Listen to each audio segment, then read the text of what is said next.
출애굽기 13장. 주님께서 모세에게 말씀하셨다.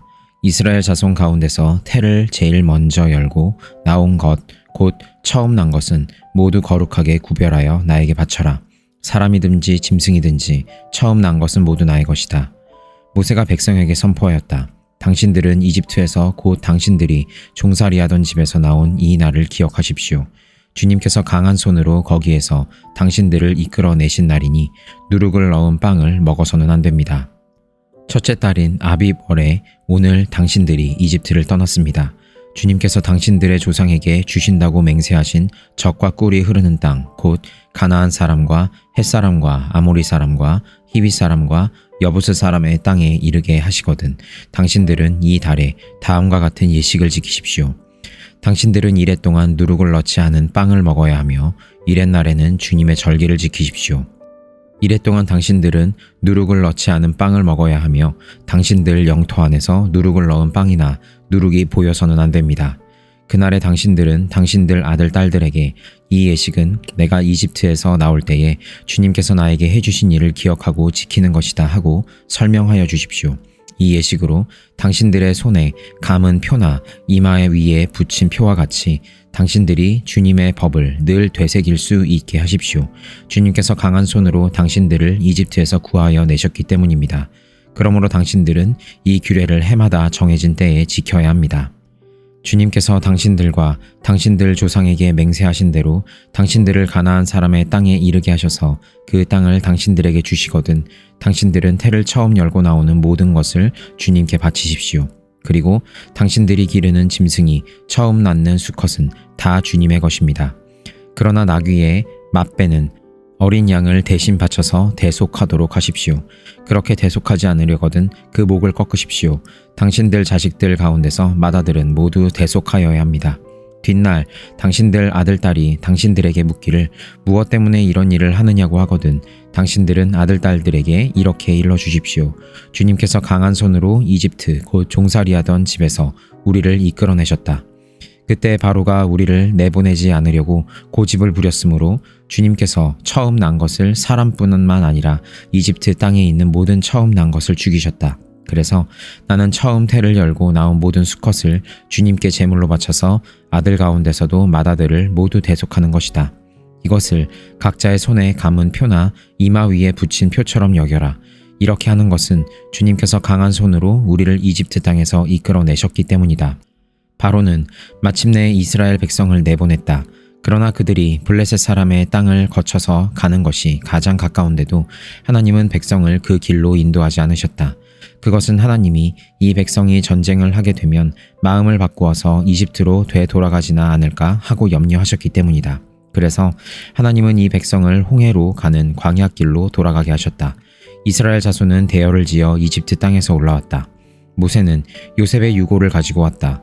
요셉이 이스라엘 자손에게 엄숙히 맹세까지 하게 하며 하나님이 틀림없이 너희를 찾아오실 터이니 그때 너희는 여기에서 나의 유고를 가지고 나가거라 하고 말하였기 때문이다.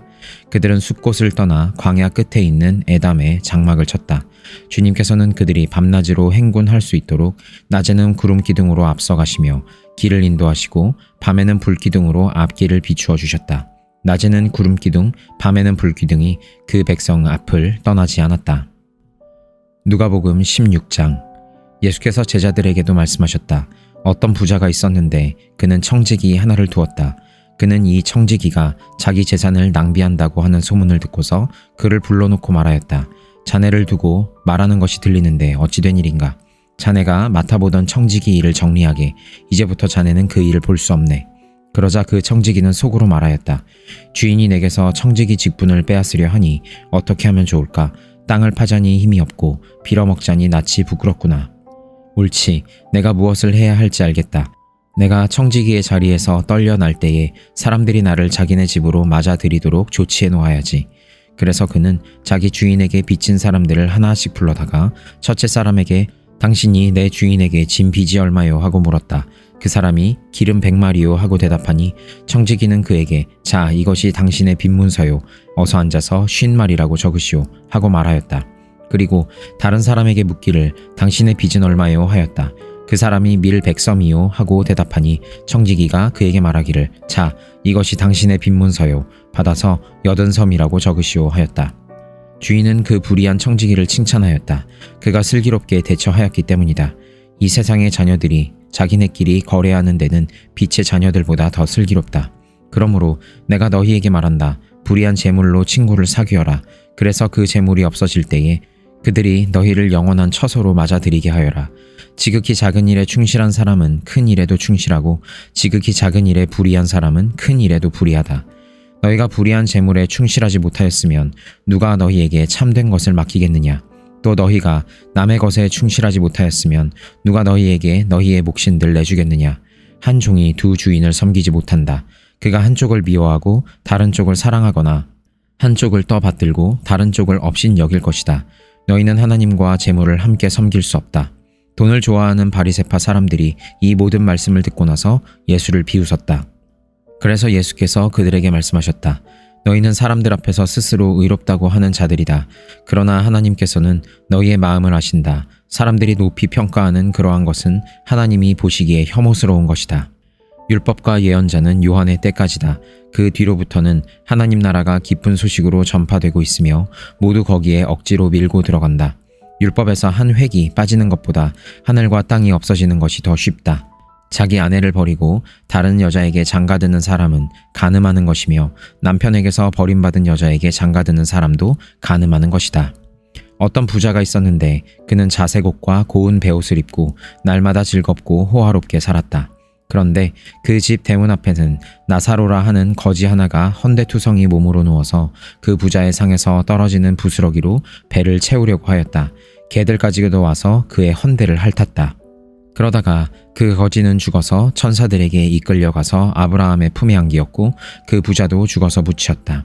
부자가 지옥에서 고통을 당하다가 눈을 들어서 보니 멀리 아브라함이 보이고 그의 품에 나사로가 있었다. 그래서 그가 소리를 질러 말하기를 아브라함 조상님 나를 불쌍히 여겨 주십시오. 나사로를 보내서 그 손가락 끝에 물을 찍어서 내 혀를 시원하게 하도록 하여 주십시오. 나는 이 불 속에서 몹시 고통을 당하고 있습니다 하였다. 그러나 아브라함이 말하였다. 얘야 되돌아보아라. 내가 살아있을 동안에 너는 온갖 호사를 다 누렸지만 나사로는 온갖 괴로움을 다 겪었다. 그래서 그는 지금 여기서 위로를 받고 너는 고통을 받는다. 그뿐만 아니라 우리와 너희 사이에는 큰 구렁텅이가 가로 놓여 있어서 여기에서 너희에게로 건너가고자 해도 갈 수 없고 거기에서 우리에게로 건너올 수도 없다. 부자가 말하였다. 조상님 소원입니다. 그를 내 아버지 집으로 보내주십시오. 나는 형제가 5이나 있습니다. 제발 나사로가 가서 그들에게 경고하여 그들만은 고통받는 이곳에 오지 않게 하여 주십시오. 그러나 아브라함이 말하였다. 그들에게는 모세와 예언자들이 있으니 그들의 말을 들어야 한다. 부자는 대답하였다. 아닙니다. 아브라함 조상님, 죽은 사람들 가운데서 누가 살아나서 그들에게로 가야만 그들이 회개할 것입니다. 아브라함이 그에게 대답하였다. 그들이 모세와 예언자들의 말을 듣지 않는다면 죽은 사람들 가운데서 누가 살아난다고 해도 그들은 믿지 않을 것이다. 욥기 31장. 젊은 여인을 음탕한 눈으로 바라보지 않겠다고 나 스스로 엄격하게 다짐하였다. 여자나 유혹하고 다니면 위에 계신 하나님이 내게 주실 몫이 무엇이겠으며 높은 곳에 계신 전능하신 분께서 내게 주실 유산은 무엇이겠는가. 불의한 자에게는 불행이 미치고 악한 일을 하는 자에게는 재앙이 닥치는 법이 아닌가. 하나님은 내가 하는 일을 낱낱이 알고 계신다. 내 모든 발걸음을 하나하나 세고 계신다. 나는 맹세할 수 있다. 여태까지 나는 악한 일을 하지 않았다. 다른 사람을 속이려고도 하지 않았다. 하나님이 내 정직함을 공평한 저울로 달아보신다면 내게 흠이 없음을 아실 것이다. 내가 그릇된 길로 갔거나 나 스스로 악에 이끌리어 따라갔거나 내 손에 죄를 지은 흔적이라도 있다면 내가 심은 것을 다른 사람이 거두어 먹어도 내가 지은 농사가 망하더라도 나는 할 말이 없을 것이다. 남의 아내를 탐내서 그 집 문 근처에 숨어 있으면서 그 여인을 범할 기회를 노렸다면 내 아내가 다른 남자의 노예가 되거나 다른 남자의 품에 안긴다 해도 나는 할 말이 없을 것이다. 남의 아내를 범하는 것은 사형 선고를 받아야 마땅한 범죄다. 그것은 사람을 파멸시키는 불, 사람이 애써서 모은 재산을 다 태우는 불이다. 내 남종이나 여종이 내게 탄원을 하여 올 때마다 나는 그들이 하는 말에 귀를 기울이고 공평하게 처리하였다. 그렇게 하지 않았더라면 내가 무슨 낯으로 하나님을 뵈며 하나님이 나를 심판하러 오실 때에 내가 무슨 말로 변명하겠는가? 나를 창조하신 바로 그 하나님이 내 종들도 창조하셨다. 가난한 사람들이 도와달라고 할 때에 나는 거절한 일이 없다. 앞길이 막막한 과부를 못 본 채 한 일도 없다. 나는 배부르게 먹으면서 고아를 굶긴 일도 없다. 일찍부터 나는 고아를 내 아이처럼 길렀으며 철이 나서는 줄곧 과부들을 돌보았다.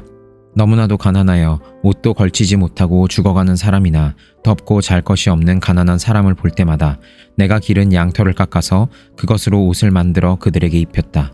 시린 허리를 따뜻하게 해주었더니 그들이 나를 진심으로 축복하곤 하였다. 내가 재판에서 이길 것이라고 생각하고 고아를 속이기라도 하였더라면 내 팔이 부러져도 할 말이 없다. 내 팔이 어깨축지에서 빠져나와도 할 말이 없다.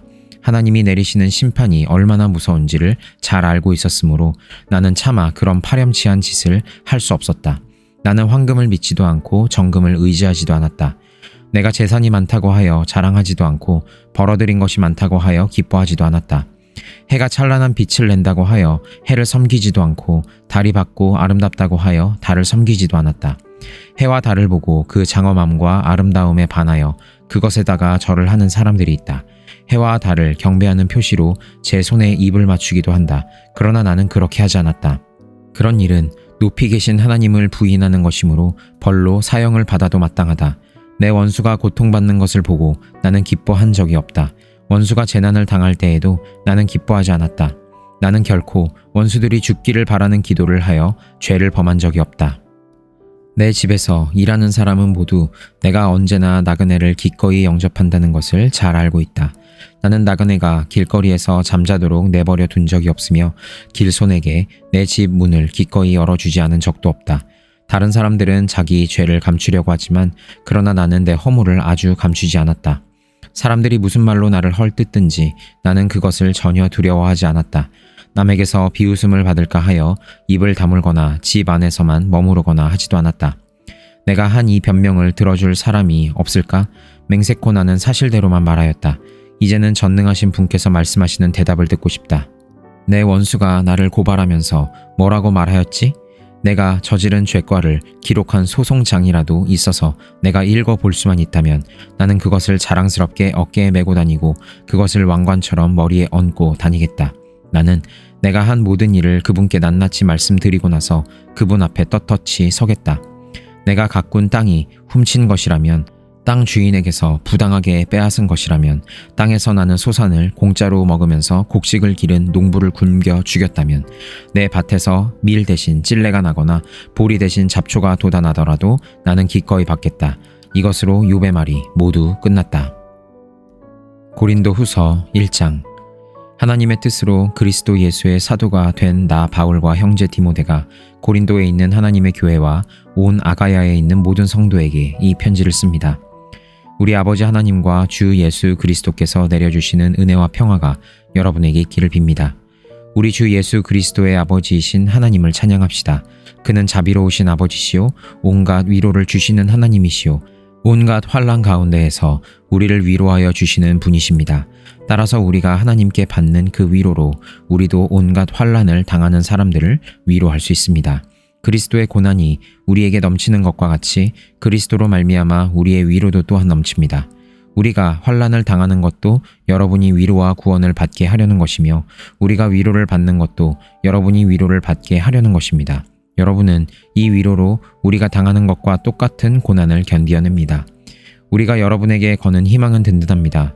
여러분이 고난에 동참하는 것과 같이 위로에도 동참하고 있음을 우리는 알고 있습니다. 형제 자매 여러분, 우리가 아시아에서 당한 환난을 여러분이 알기를 바랍니다. 우리는 힘겹게 너무 짓눌려서 마침내 살 희망마저 잃을 지경에 이르렀습니다. 우리는 이미 죽음을 선고받은 몸이라고 느꼈습니다. 그렇게 된 것은 우리 자신을 의지하지 않고 죽은 사람을 살리시는 하나님을 의지하게 하기 위함이었습니다. 하나님께서는 이렇게 위험한 죽음의 고비에서 우리를 건져주셨고 지금도 건져주십니다. 또 앞으로도 건져주시리라는 희망을 우리는 하나님께 두었습니다. 여러분도 기도로 우리에게 협력하여 주십시오. 많은 사람의 기도로 우리가 받게 된 은총을 두고 많은 사람이 우리 때문에 하나님께 감사를 드리게 될 것입니다. 우리의 자랑거리는 우리의 양심이 또한 증언하는 것이기도 합니다. 그것은 곧 우리가 세상에서 처신할 때에, 특히 여러분을 상대로 처신할 때에 하나님께서 주신 순박함과 진실함으로 행하고 세상의 지혜로 행하지 않고 하나님의 은혜로 행하였다는 사실입니다. 우리는 지금 여러분이 읽고 이해할 수 있는 것만을 써서 보냅니다. 나는 여러분이 그것을 완전히 이해하기를 바랍니다. 여러분이 우리를 이미 부분적으로는 이해했습니다마는 우리 주 예수의 날에는 여러분이 우리의 자랑거리이듯이 우리가 여러분의 자랑거리가 될 것입니다. 이러한 확신이 있으므로 먼저 나는 여러분에게로 가기로 마음을 먹었습니다. 그것은 여러분으로 하여금 두 번 다시 은혜를 받게 하려는 것이었습니다. 나는 여러분에게 들러서 마케도니아로 갔다가 마케도니아에서 다시 여러분에게로 와서 여러분의 도움을 받아서 유대로 갈 작정이었습니다. 내가 이런 계획을 세운 것이 변덕스러운 일이었겠습니까? 또는 내가 육신의 생각으로 계획을 세우기를 아니요 아니요 하려는 속셈이면서도 예 하고 계획을 세우는 것이겠습니까? 하나님께서는 신실하십니다. 따라서 우리가 여러분에게 하는 말은 예 하면서 동시에 아니요 하는 것은 아닙니다. 나와 실로아노와 디모데가 여러분에게 선포한 하나님의 아들 예수 그리스도께서는 예도 되셨다가 동시에 아니요도 되신 분이 아니었습니다. 그리스도 안에는 예만 있을 뿐입니다. 하나님의 모든 약속은 그리스도 안에서 예가 됩니다. 그러므로 그리스도로 말미암아 우리는 아멘 하면서 하나님께 영광을 돌리는 것입니다. 우리를 여러분과 함께 그리스도 안에 튼튼히 서게 하시고 또 우리에게 사명을 맡기신 분은 하나님이십니다. 하나님께서는 또한 우리를 자기의 것이라는 표로 인을 치시고 그 보증으로 우리 마음에 성령을 주셨습니다. 내 목숨을 걸고서 나는 하나님을 증인으로 모시렵니다. 내가 아직 고린도에 가지 않은 것은 여러분을 아끼기 때문입니다. 우리는 여러분의 믿음을 지배하려는 것이 아닙니다. 우리는 여러분이 기쁨을 누리게 하려고 함께 일하는 일꾼일 따름입니다. 여러분은 이미 믿음에 튼튼히 서 있습니다.